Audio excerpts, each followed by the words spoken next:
Neraka di Kota Santri. Kasus Muhammad Subhi, Tarekat Sidikiyah dan dominasi Sang Kiai Jombang, Jawa Timur.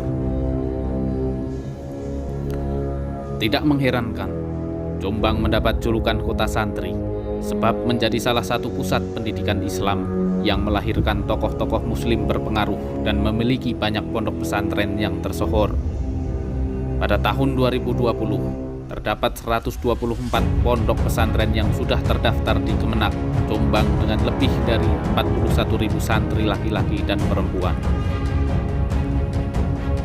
Sayangnya, masih menjadi kota yang tidak ramah terhadap perempuan Jombang, Jawa Timur ini. Data dari Women's Crisis Center Jombang menyebut, kasus pemerkosaan dan pelecehan seksual di Jombang sejak tahun 2017 sampai 2022 tercatat sebanyak 153 kasus dan beberapa di antaranya dilakukan oleh tokoh agama. Yang paling menghebohkan adalah kasus dugaan pencabulan santriwati oleh anak kiai pengasuh Ponpes Sidikiyah bernama Muhammad Subhi Azal Thani. Meski sudah dilaporkan sejak 2019, menjadi tersangka pada tahun 2020 hingga ditetapkan sebagai DPO, Subhi baru menyerah setelah 3 tahun buron dan bersembunyi di pondok pesantren. Lantas, apa yang menyebabkan Subhi punya imunitas yang sulit ditembus oleh aparat penegak hukum? Menyebut nama Subhi tak bisa lepas dari statusnya sebagai anak dari Syekh Muhammad Mukhtar bin Abdul Mukhti Mukhtarullah Al-Mujtaba, tokoh agama sekaligus pengasuh ponpes yang disegani dan punya pengaruh di Jombang. Mukhtar Mukhti adalah mursyid Tarekat Sidikiyah di Indonesia. Meski tarekat ini diklasifikasikan sebagai tarekat yang tidak diakui oleh Canman NU karena dinilai sanadnya tidak sampai kepada Rasulullah SAW, namun pengikutnya diklaim mencapai 6 juta orang. Ponpes milik Ayah Subhi dikenal mengajarkan nilai-nilai kebangsaan yang kuat.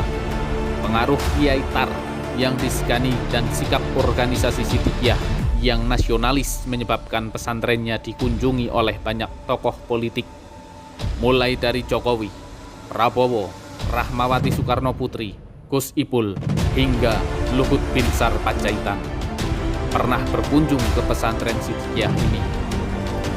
Menjadi anak seorang ulama berpengaruh menjadikan Subhi memiliki status sosial yang tinggi dan terpandang. Dominasi sang ayah, kepopuleran pondok pesantren, dan status sosial yang ia miliki membuatnya memiliki imunitas yang sulit ditembus oleh aparat penegak hukum. Ia memiliki santri yang siap membela dirinya, preman-preman yang siap mengintimidasi korban, hingga simpatisan yang pasang badan melawan polisi yang mengejar dirinya. Lantas, apa itu Tarekat Sidikiyah? Bagaimana kasus ini bermula? Bagaimana pihak pesantren membantah tuduhan-tuduhan hingga drama-drama seputar penjemputan Subhi?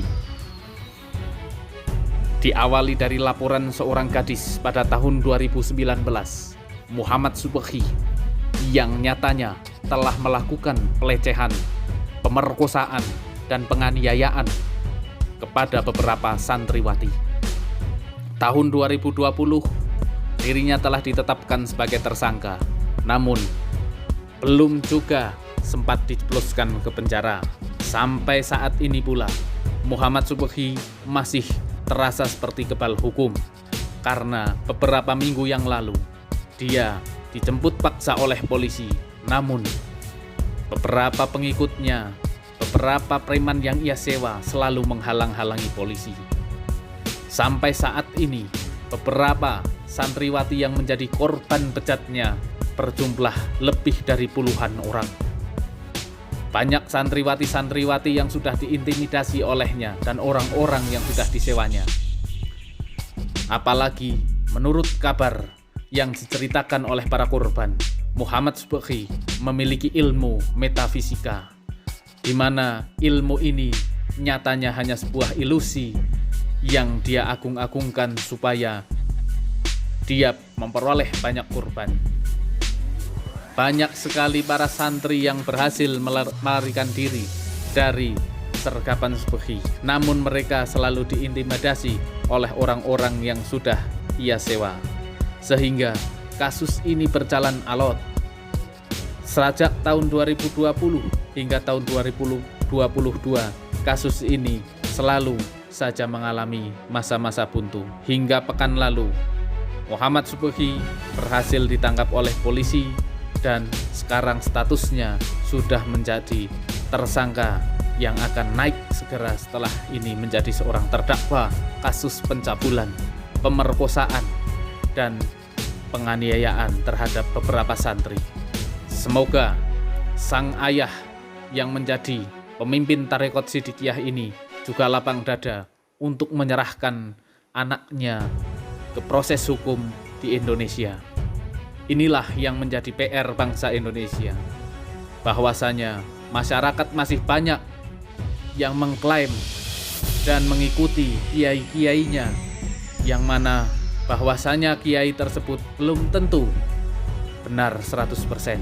Maka dari itu, masyarakat Indonesia harus benar-benar luas wawasannya, harus luas pemikirannya, dan masyarakat Indonesia jangan pernah taklid buta terhadap seorang tokoh kiai ataupun anak kiai, bahkan kepada orang-orang yang menganggap dirinya memiliki ilmu bersanad langsung kepada Nabi.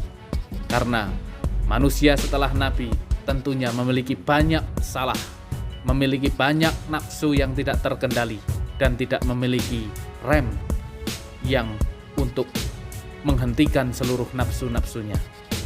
Tetap bersama kata Pak Pras. Salam istimewa.